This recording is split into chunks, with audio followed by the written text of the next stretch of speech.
There is a story that a colleague once shared about a rabbi who was stressing over his high holiday sermons. Never happens to me. Just ask my family. I'm as calm and cool as I always am. Never. It's based on an old Hasidic midrash that I shared with you just a few moments ago, you'll remember. Anyway, over the course of 37 years, the rabbi had basically given every high holiday sermon imaginable. Every topic has been covered known to the Jewish tradition. He struggled and he struggled for a new idea, but there were no good ideas left to be had. So he thought of starting with a joke, but he had already told basically every single Jewish joke in existence. He strained his exhausted brain for an idea, something that would impress the members of his congregation. But no matter how hard he thought, he simply had no ideas left. He started 3 or 4 sermons and threw them out by page 2, and now it was the first day of Rosh Hashanah, and he was in a state of complete panic. It was right after the shofar service, and it was time to give the sermon. He got up there at the lectern, raised his eyes toward heavens, and prayed silently, "Dear God, I really care about these people in the synagogue. They've come here to pray today. I have nothing to say to them. So here's what I'm going to do. I will simply recite the alphabet, and God, you will take those letters and inspire my congregants on this high holidays with a sermon, the best one ever, for your people Israel who have gathered this day." He cleared his throat, and with great emotion he said, A, B, C, D, all the way to X, Y, Z, and then he said, Shana Tova. We'll now continue with the Hineni on page 123. His heart sank when he realized that the people were scoffing. They were whispering about him. He knew that his sermon had completely bombed, and he figured that he might just be fired right then and there. He thought, what on earth am I going to do? Maybe I'll become an Uber driver. Or maybe my goal to become a Walmart greeter. After Adon Olam, he came down from the bima where the president and members of the board were there waiting for him. He was expecting at that point to hear, "Rabbi, we have a problem." But the president of the shul began and said to him, "Everyone agrees, Rabbi, that this sermon this year was by far the best one you ever gave." So now I'll ask you to turn to page 123. And no, you're not getting off quite that easy. The point of this story is that for a synagogue, for the Jewish people, people are supposed to matter, more important than ideas. In the story, the congregation didn't want to hurt their rabbi's feelings. They appreciated that he was simply doing the best he could. He was too stressed to perform, and they embraced him rather than chastising him for what was obvious. There was no sermon. It was like the emperor's new clothes. Everyone knew the truth, but they also knew that they didn't have to embarrass the rabbi publicly or beat him up more than he was already doing to himself. Well, now after 37 years at Beth Shalom, I did the math. This is the 38th first day of Rosh Hashanah, preaching on this very same pulpit year after year. I also felt like maybe I don't have anything else to say, and I've never reused anything yet. This coming June, I will have completed 38 years, and I'm also approaching that time in life where it feels good to step back, kvel over everything that we've accomplished together. And so next summer, I really do look forward to transitioning to the position of Rabbi Emeritus, the greatest title I think ever made. Still there as part of the community, got 5 grandchildren in Atlanta. I'm not leaving. I'll still be involved with the shul. but here more as a volunteer in the community, doing whatever I can to make sure there is success for the future of our wonderful shul. But back to why it feels like such a challenge to give another Rosh Hashanah sermon this year. We Jewish people have been in a horrible funk for a couple of years now. We've been consumed by the war in Gaza, Yemen, of course, Iran's never-ending quest to wipe Israel from the map. We're going back. Ken Stein was speaking to a group of rabbis, and he shared this. He says, we're going back to the natural state of the Jewish condition, worrying about the precariousness of our existence, and where will we go next if life falls apart here? Anti-Semitism, we all know, has been growing month after month. I hear stories, and it breaks my heart every single week. I don't even have answers for it anymore. From what a student saw on campus, or now in middle school, or the latest outrage of what someone might be experiencing in the workplace, it is beyond baffling to me that so many people in our country and the Western world are actually taking the side of a terrorist organization with an actual call for genocide in their charter over the side of a democracy. And now, of course, countries are rushing to recognize the state of Palestine, and which, of course, is a reward to Hamas. And the world does not seem to care, and they don't seem to get it.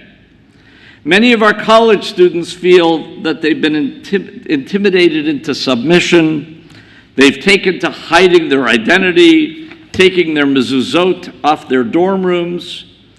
I never imagined that that might be the reality in this country. I grew up as a kid hearing about anti-Semitism, but I experienced very little of it. A little bit, but not much. And I couldn't imagine that this would be the reality we would face in this generation. And so I've also been feeling pretty depleted and struggling to find the right words for an uplifting sermon to give us hope when the world around us is in such distress. The Harvard-Harris poll, which just came out last month, showed that among 18 to 24-year-olds, our future leaders, the new voters, they asked this of them, and 60 to 40 favored Hamas over Israel.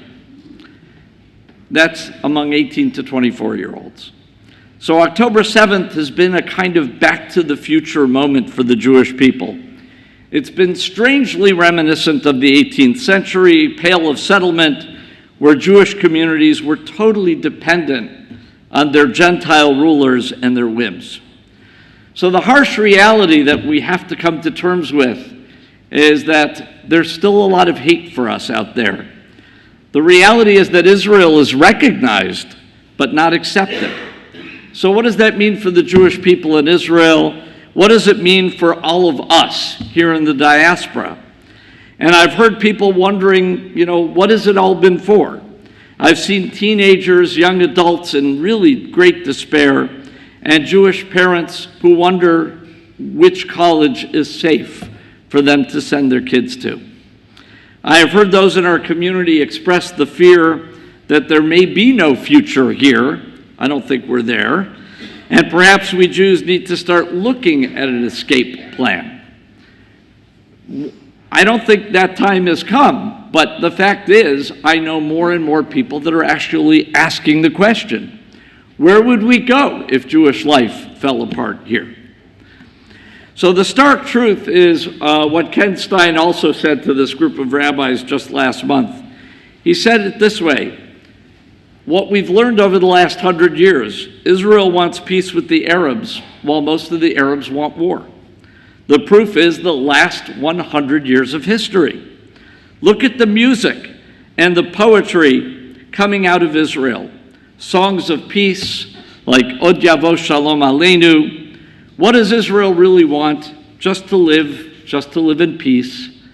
That's all we want. It's the same as we want here. What does the other side want? Sadly, look at their poetry. look at their songs, look at their textbooks, and you see the answer, and it's not always very pleasant. There's exceptions, but overarching message is clear.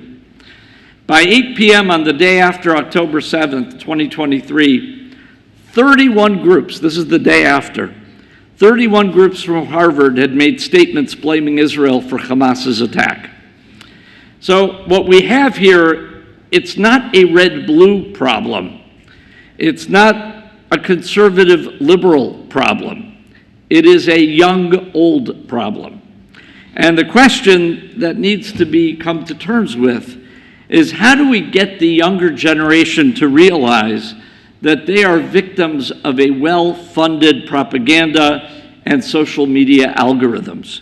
And it is affecting them. I know how many of you have told me about your kids and what they believe. Just look at two magazine covers. What were the titles since October 7th? The Economist said, Israel alone.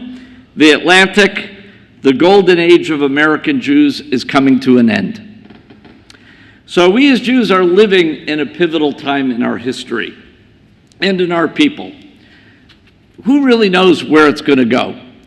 I tend to be optimistic and think when the war winds down, the situation will come back to normal, but we don't know. But one thing I believe I can say, our greatest threat comes not from others out there who hate us, but from within the Jewish community itself. Jews who don't love themselves, who are not proud of who they are, and don't maybe even love who they are. And as horrifying as the challenges we faced, as devastating as the world's response to the Jewish people has been, which has really been a kind of gaslighting, the response of some in our very own community is something I often find to be even more painful. Some of our own people have stood shoulder to shoulder with people who hate Israel and hate Jews. Some of our most educated, open-minded children who stood side by side at protests with those supporting Hamas, which you have to understand, condoning the rape and murder that we saw on October 7th. There's no question that we're living in a world of darkness. And it isn't just the Jewish people that are living in darkness. There's a great deal of darkness all over the world today. So I want you to think about something very carefully. Just as the generation of the Holocaust asked their parents, the generation after the Holocaust, we asked our parents, what did you do while Jews were being sent to the camps? Someday our children, our grandchildren are going to look back at us and say, what did you do in the 2020s when Jews were being gaslighted? What did you do when Jews were again being attacked simply for being openly proud Jews? And I want you to remember one URL after Yontif, callforisrael.org, because there's going to be a resolution in Congress for U.S. to recognize the state of Palestine. And there have already been resolutions, and more are coming, to impose an arms embargo on Israel. And we can't stay silent. We have to open our mouths because history won't forgive us if we don't. So I'm reminded of a story how one day Moshe began to have a conversation with his wife. "Oy, Sarah," he said, "when the shop burned down and you were beside me, you were right there with me." The wife nodded dutifully and said, "I was, Moshe." "When the Nazis drove us out of our beloved Deutschland, you were right there beside me." "I was, Moshe." "And now you're here at my deathbed, aren't you?" And the wife replied, "Of course I am, sweetheart." Sarah, Moshe replied, "I'm starting to think you're bad luck."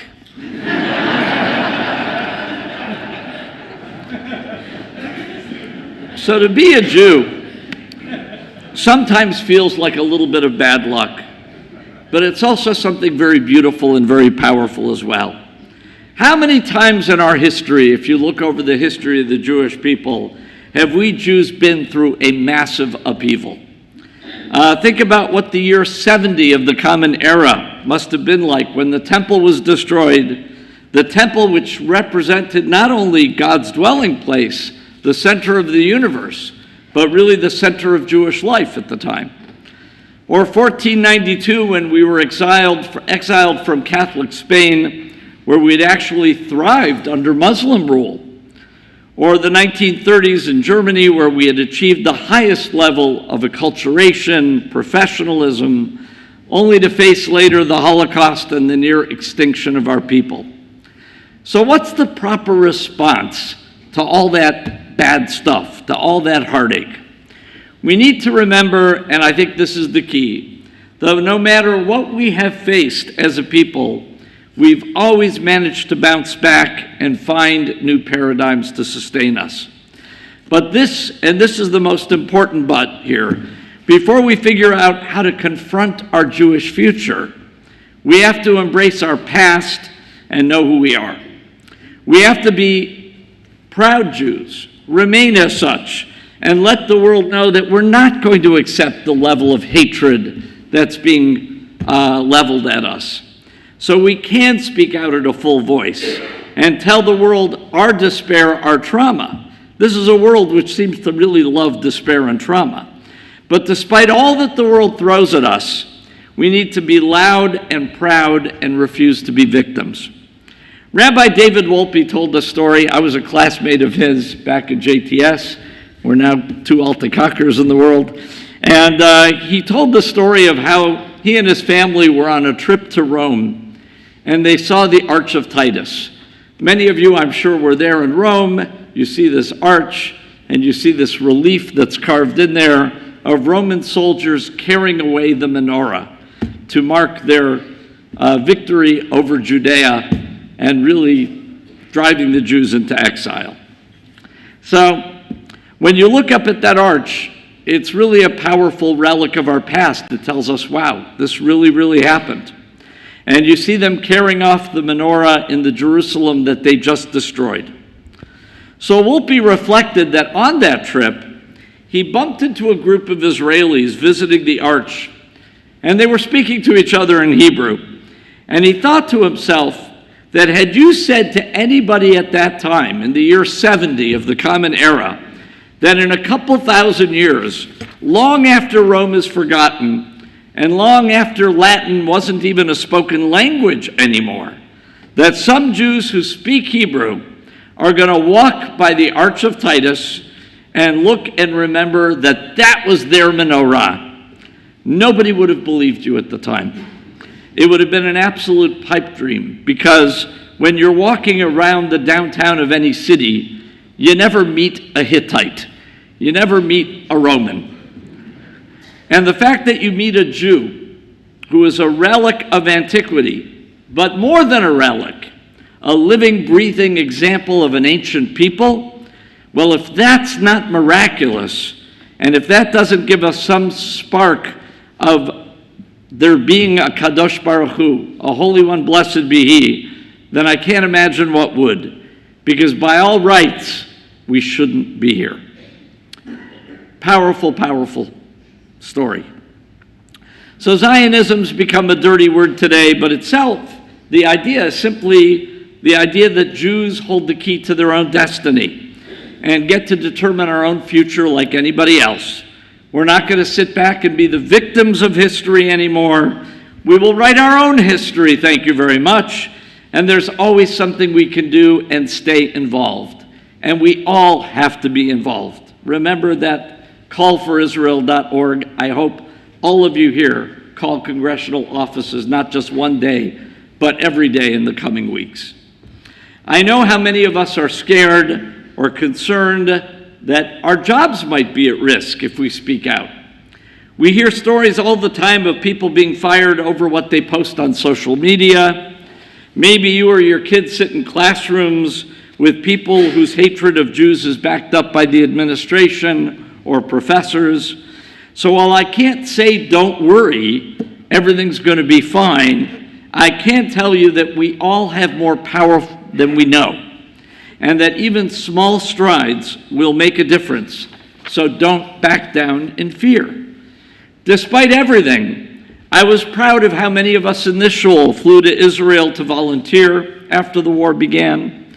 You went to pick vegetables, to volunteer on a kibbutz, organize donations, give blood. More than that, just be there to witness.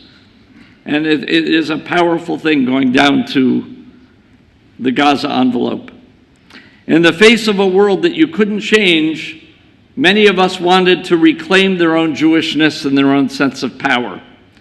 Many of us didn't just put our mezuzahs or keep them up.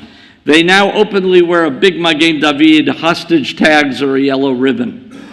At a recent bat mitzvah at Beth Shalom, I saw something particularly amazing. I told the Albee family I was going to share this because it made an impression.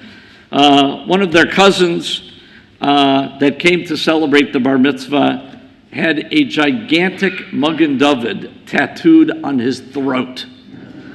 A tattoo. And it was huge. And you couldn't help but see it. And I thought, wow, that's really powerful to do in this day and age. Now, it's not the fashion choice I would have made, but it's powerful nonetheless. And what I loved about seeing it is you get over that feeling of powerlessness and reclaim our Jewish strength and confidence. Jews have had a mixed feeling about tattoos, but when you walk on the beach in Tel Aviv and you see a muscle-bound Israeli with a huge Magen David tattooed on their bicep, it gives you a good feeling. It gives you a feeling of strength and confidence. And so we're not going away anytime soon. And Yitz Greenberg, one of the most influential rabbinic scholars alive today, he writes, "The very choice to be a Jew is an act of faith and courage. Every Jewish parent today expresses more heroism than the greatest biblical patriarch, Abraham. Abraham bound his son to the altar, putting his son Isaac's life at risk out of his faithfulness to God. But for our children and our grandchildren," Rabbi Yitz says, "there is no ram waiting to take their place. Jewish parents knowingly put their children at risk, binding them for life. Every choosing Jew, including every convert to Judaism, is committing to share the Jewish fate." So on Rosh Hashanah, despite the risks of being othered, now is the right time for us to say that we're ready now to be a full Jew. And I hope today every one of you says, "I'm ready to be who I am and openly be who I am, a proud, a practicing Jew, an engaged Jew, an active part of the Jewish community, willing to stand against the rising tide of anti-Semitism, which echoes with generational trauma for all of us." Rosh Hashanah calls us to remember that the Jewish spirit has always been stronger than the challenges of our history. We are the descendants of a people that stood at Sinai, who built lives of meaning in every land that they were scattered to, who refused to let oppression or exile or hatred define who we are. When we live meaningful Jewish lives, we say that our story is not just about survival, it is about purpose. Every mitzvah we do, every blessing we say, your presence here today, every act of kindness we choose is a defiant statement that the world can be made holier than it is. And we choose community over isolation, and covenant over chaos, and hope over despair. That is the power of the spirit of the Jewish people. To take the raw material of our days and turn it into a life that matters, a life worthy of being inscribed in this book of life that we talk about on Rosh Hashanah. So I hope we all take a lesson from the story of Hanukkah coming down in a few months and publicize the miracle of Judaism. Let's teach our non-Jewish friends what it means to be a Jew. Learn Israel's story, defend our right to self-determination in our ancestral indigenous homeland. Israel is the only country, by the way, where when a war is going on, people were clamoring to get on flights to get back home, to get back to Israel while the country was at war. So that story I began with about the rabbi not knowing what sermon was not just about people being more important than ideas, but it was really also about, at its core, Ahavat Yisrael, love for the Jewish people, for one another. That is why that story really resonated with me. We need to remember that love and that sense of pride. And let us show people by our actions that we love our Judaism. We're not ashamed of it. We love our synagogue and we love our Jewish community. Show others that we're not afraid to be Jewish, and stand your ground. Be proud of who you are. Go out there and be a blessing to your family, to your community, to your people, and to this world. And may we all have that courage to stand up, to stand proud, and to proclaim to the entire world, Am Yisrael Chai, the Jewish people is alive and well. Ken Yehi Ratzon, may this be God's will. Amen. Thank you.